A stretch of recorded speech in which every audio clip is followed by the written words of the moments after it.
masih banyak masyarakat yang saat ini sedang kita deteksi, kita cari, yang tidak sadar bahwa mereka menjadi korban mafia tanah ini. Artinya secara diam-diam tidak sadar bahwa haknya sudah beralih.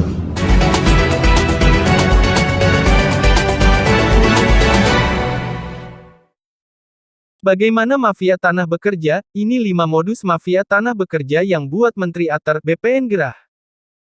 Yang pertama adalah modus yang boleh dikatakan ini klasik, banyak terjadi. Ini sebagai contoh yang dialami oleh saudari keluarga besar saudari Nirina Zubir yang ada di depan,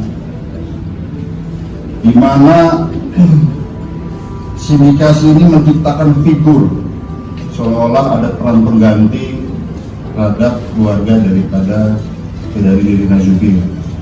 Terjadi peralihan hak, kemudian dibuat surat palsu, dibuat akta peralihan hak, akhirnya bisa beralih hak tersebut. Oleh karenanya termasuk notaris ada beberapa yang kami tangkap dan tahan dalam proses ini karena tidak melaksanakan sesuai prosedur. Kemudian modus yang kedua, pelaku mencari atau menentukan target. Ini biasanya lahan kosong, pemerintah, perusahaan, pribadi yang tidak dijaga, kemudian dibantu oleh oknum BPN dan oknum pemerintah di tingkat kelurahan dan kecamatan untuk mengecek alas hak. Apabila sudah bersertifikat, maka akan dibuat dokumen palsu seperti PM1, AJB, akta peralihan. Kemudian ini dijadikan dasar untuk melakukan gugatan PT UN. Artinya di sini data palsu sebagai pembanding, kemudian diajukan dasar untuk PT UN untuk menggagalkan, menggugurkan sertifikat yang sudah ada. Kemudian yang kedua, modus selanjutnya, maksud kami modus yang ketiga adalah pelaku mencari dan menentukan target sama seperti modus sebelumnya, dibantu oleh oknum BPN, kelurahan. Mereka mengecek alas hak secara diam-diam, dibuat pembandingnya, kemudian ini terhadap tanah yang belum bersertifikat. Kalau tadi bersertifikat, ini belum bersertifikat. Kemudian dibuat PM1, dibuat diri palsu, di akta peralihan, kemudian akta perolehan, kemudian diajukan penerbitan sertifikat. Sehingga yang terjadi adalah overlap penguasaan lahan secara tidak sah terhadap orang lain.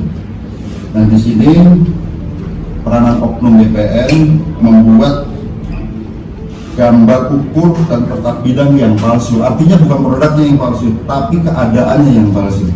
Nah, di sini yang terkadang ada pendapat bahwa ini merupakan kesalahan SOP, berlindung bahwa ini adalah kesalahan administrasi. Tetapi dalam proses penyidikan kami ternyata di dalamnya ada mens rea, niat jahat, sengaja membuat peta bidang yang akhirnya membuat overlap. Jadi tidak heran apabila tetap di lapangan banyak yang tumpang tindih sertifikat dan sebagainya. Selanjutnya modus yang keempat,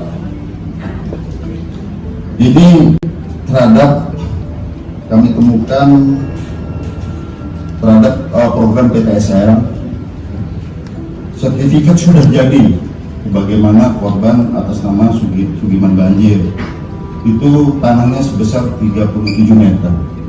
Sebenarnya sertifikat itu sudah jadi, tetapi seolah-olah sudah diberikan kepada korban. Ada figur di sini peran pengganti, sehingga apabila dicek administrasi sudah diserahkan pada pemohon.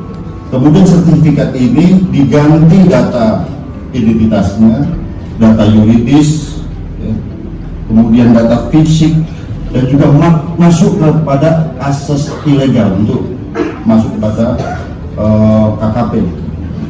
Di sana kemudian terjadilah perubahan identitas dan sebagainya, dan tanah korban menjadi jauh lebih luas, 2.400 meter, tapi bukan atas nama pemohon lagi, bukan atas nama korban, tetapi atas nama orang lain. Jadi dalam modus ini ada dua yang menjadi korban, pemohon dan lahan orang lain yang diserobot.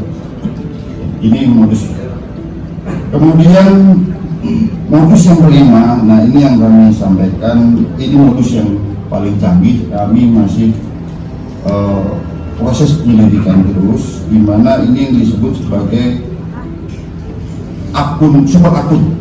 Jadi menggunakan akses ilegal, ya, mereka dapat melakukan input data, melakukan autentifikasi dan juga validasi perubahan data lahan milik pelaku, dan mafia tanah ini akhirnya bisa berubah tanpa disadari oleh pemilik hak. Ini yang sekarang sudah kita temukan 3 korban. Kami sedang selidiki ini korban posisi di mana, profiling di mana, karena memang banyak sekali lagi kami sampaikan korban banyak yang tidak sadar bahwa tanahnya ini sudah diambil alih oleh mafia-mafia ini.